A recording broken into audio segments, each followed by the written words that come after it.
Dan tahukah sahabat pintar bahwa selain menelan biaya termahal dan juga harga tiket yang juga termahal dibandingkan dengan tahun-tahun sebelumnya, media-media di Eropa menyebut bahwa Piala Dunia di Qatar ini bakal berbeda dan juga banyak sekali hal menarik dibandingkan dengan edisi-edisi sebelumnya. Nah, penasaran gak sahabat pintar? Berikut ini hal yang membuat Qatar 2022 menjadi event yang berbeda dan juga ada hal yang menarik. Yang pertama adanya larangan alkohol. 2 hari menjelang sepak bola, FIFA dan Qatar mengeraskan kebijakan yakni larangan penjualan bir atau minuman beralkohol di sekitar 8 stadion. FIFA berdalih perubahan mendadak itu atas permintaan Qatar dengan hukum Islam yang ketat termasuk peredaran dan konsumsi minuman beralkohol. Fans yang dianggap bertindak asusila terutama perempuan yang memperlihatkan tubuh juga terancam hukuman terkait hukum di negeri konservatif itu. Keputusan itu bisa berdampak terhadap FIFA yang sudah menjalin kerjasama dengan sponsor produsen bir. Fans sepak bola diperingatkan agar waspada dan memperhatikan potensi perubahan kebijakan selama turnamen. FIFA pun menyatakan bahwa minuman beralkohol hanya tersedia di zona fans. Selain itu, ruang VIP di stadion atas seizin dan pengawasan FIFA. Zona fans yang private atau eksklusif dan 35 hotel dan bar yang telah mendapat izin serta dalam pengawasan otoritas Qatar. Perubahan ini tentunya mendapat kritik dari banyak pihak. Salah satunya yang memberikan kritik pedas adalah Asosiasi Supporter Sepak Bola Inggris. Perubahan mendadak mencerminkan ada masalah besar di Qatar. Fans jelas dirugikan karena potensi perubahan kebijakan tidak diumumkan atau dikomunikasikan oleh penyelenggara. Padahal belasan tenda penjualan bir telah didirikan di sekitar stadion pembukaan laga antara Qatar dan juga Ekuador. FIFA dan Qatar dianggap telah mencederai semangat Piala Dunia yang terbuka.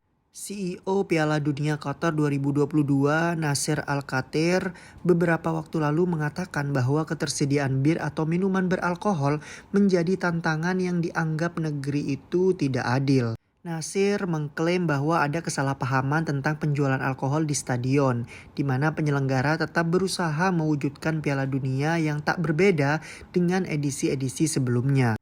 Padahal FIFA mendapat setidaknya 10 juta dolar Amerika Serikat per tahun dari kerjasama dengan produsen bir dunia. Penyelenggara sangat mengapresiasi produsen bir yang memahami dan akan melanjutkan komitmen bagi siapa saja selama Piala Dunia Qatar 2022. Selain itu, hukum di Qatar membatasi aktivitas fans dalam mencari dan menikmati hiburan. Misalnya, membuang sampah merupakan kejahatan yang dapat membuat seseorang didenda amat besar atau penjara 1 tahun.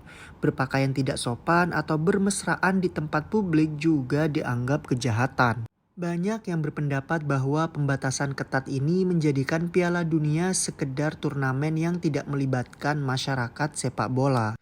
Hal menarik lainnya yakni minimnya penginapan. Sebagai negara yang tidak mendekati 100 populasi penduduk terbanyak, tak mengherankan bahwa Qatar minim penginapan.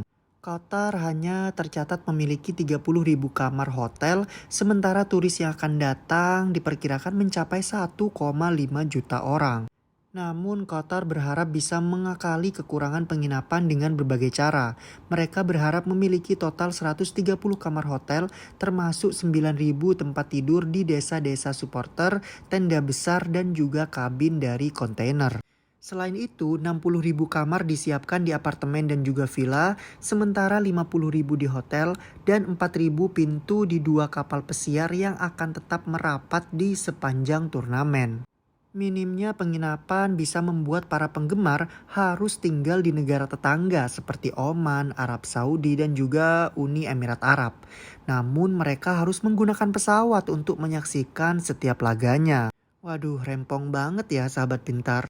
Hal unik lainnya yakni terlepas dari semua masalah akomodasi yang membelit, tiket Piala Dunia Qatar sudah terjual sangat banyak dan dianggap menjadi salah satu Piala Dunia yang paling banyak dihadiri penonton. Jadi uniknya walaupun dianggap sebagai tiket yang paling mahal sepanjang perjalanan 20 tahun Piala Dunia, tapi ternyata banyak sekali penonton yang sudah membeli tiket Piala Dunia Qatar 2022 ini.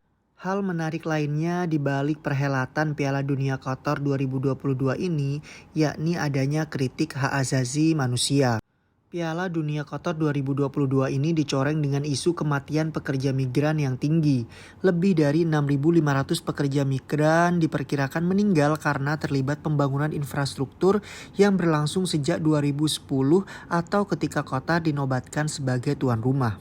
Namun memang pemerintah Qatar membantah dan mengklaim kabar tersebut menyesatkan, sebab tidak semua kematian itu tercatat sebagai pekerja yang terkait proyek Piala Dunia. Amnesty International mengatakan tidak ada angka pasti karena pihak berwenang Qatar dinilai gagal menyelidiki kematian pekerja migran selama 1 dekade terakhir. Hal menarik berikutnya yakni turnamen terpendek, di mana seluruh rangkaian pertandingan di Qatar akan berlangsung selama 29 hari saja dan menjadi Piala Dunia terpendek sejak edisi di Argentina tahun 1978. Dengan demikian, panitia penyelenggara harus memeras 4 pertandingan hampir setiap hari di sepanjang babak penyisihan grup. Sebagian besar Piala Dunia dalam beberapa edisi terakhir berlangsung hanya 3 hari lebih lama. Jeda antara babak penyisihan grup ke babak fase gugur juga berlangsung amat singkat. Babak 16 besar akan digelar sehari setelah babak penyisihan grup usai. Wah, padat banget ya jadwal pemain-pemain ini. Hal menarik lainnya yakni stadion yang berdekatan dan juga stadion sekali pakai. Jarak antar stadion di Qatar terbilang sangat dekat. Jarak antar dua stadion terjauh yakni Stadion Al Bait yang berada di utara Doha hanya terpaut 64 km dengan Stadion Al Janub yang terletak di selatan ibu kota. Perjalanan darat dari Stadion Al Bait ke Al Janub hanya memakan waktu sekitar 50 menit tanpa macet. Dan 7 dari 8 stadion Piala Dunia Qatar yang baru dibangun ini merupakan stadion sekali pakai. Karena 7 dari 8 kursi penonton di masing-masing stadion akan dipindahkan usai turnamen. Bahkan stadion 974 yang terbuat dari kontainer pengiriman akan dibongkar sepenuhnya. Dan hanya Stadion Ahmad bin Ali Al Rayyan yang akan dipertahankan untuk kegiatan sepak bola setelah Piala Dunia 2022 selesai. Hal menarik lainnya yakni Piala Dunia ini merupakan Piala Dunia musim dingin pertama dan juga tuan rumah dari negara Timur Tengah pertama. Qatar menjadi tuan rumah pertama perhelatan Piala Dunia yang berasal dari negara Timur Tengah dan negara Asia ketiga yang menyelenggarakan acara FIFA tersebut. Sebelumnya pada 2002 Korea Selatan dan Jepang telah lebih dulu menjadi tuan rumah Piala Dunia. Piala Dunia 2022 ini juga menjadi pelaksanaan ajang turnamen sepak bola pertama yang digelar pada musim dingin dan akhir tahun.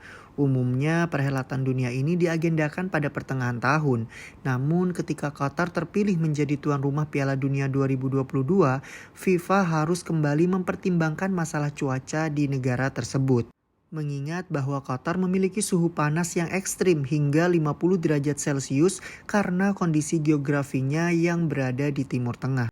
Hal yang juga tak kalah menarik yakni melibatkan wasit wanita dan juga menerapkan teknologi terkini. Pertama kali dalam sejarah Piala Dunia, wasit wanita akan dilibatkan untuk memimpin pertandingan sepak bola pria di tengah lapangan. Beberapa wasit wanita yang telah terpilih adalah Yamashita Yoshimi, Salima Mukansanga, dan Stephanie Frappart yang namanya ada dalam 36 jajaran wasit terpilih. Serta salah satu inovasi baru pada Piala Dunia tahun ini adalah penggunaan teknologi offside semi-otomatis dan juga garis gawang. Untuk mempersiapkan teknologi terbaru ini, FIFA telah melakukan riset selama bertahun-tahun untuk memastikan kesiapannya. Sebelumnya, FIFA juga sudah melakukan uji coba teknologi baru itu di berbagai turnamen seperti Piala Arab FIFA 2021 dan Piala Dunia Klub FIFA 2021. Hal menarik lainnya yang terakhir di Piala Dunia 2022 Qatar ini menyiapkan stadion ber-AC. Karena kondisi Qatar yang akan sangat panas di siang hari, tuan rumah Piala Dunia 2022 tersebut memberikan solusi dengan menyediakan AC di dalam stadion. Qatar akan menjadi negara pertama yang menggelar Piala Dunia dengan stadion ber-AC. Wah, cukup unik ya sahabat pintar, hal yang berbeda dan juga menarik di balik perhelatan Piala Dunia Qatar 2022 ini. Nah, sahabat pintar, itu tadi ulasan mengenai biaya fantastis yang harus digelontorkan untuk menyelenggarakan Piala Dunia Qatar ini, serta hal-hal yang menarik dan juga berbeda yang terjadi di balik perhelatan Piala Dunia Qatar 2022 ini. Tentunya kita semua berharap semoga Piala Dunia Qatar ini berjalan dengan lancar dan tentunya tetap seru untuk ditonton. Kalau sahabat pintar, jagoin negara mana nih untuk bisa memenangkan Piala Dunia Qatar 2022? Coba jawab di kolom komentar ya sahabat pintar, dan juga jangan lupa di subscribe channel Sahabat Pintar Finansial ini. Karena sahabat pintar finansial semakin pintar finansial setiap harinya.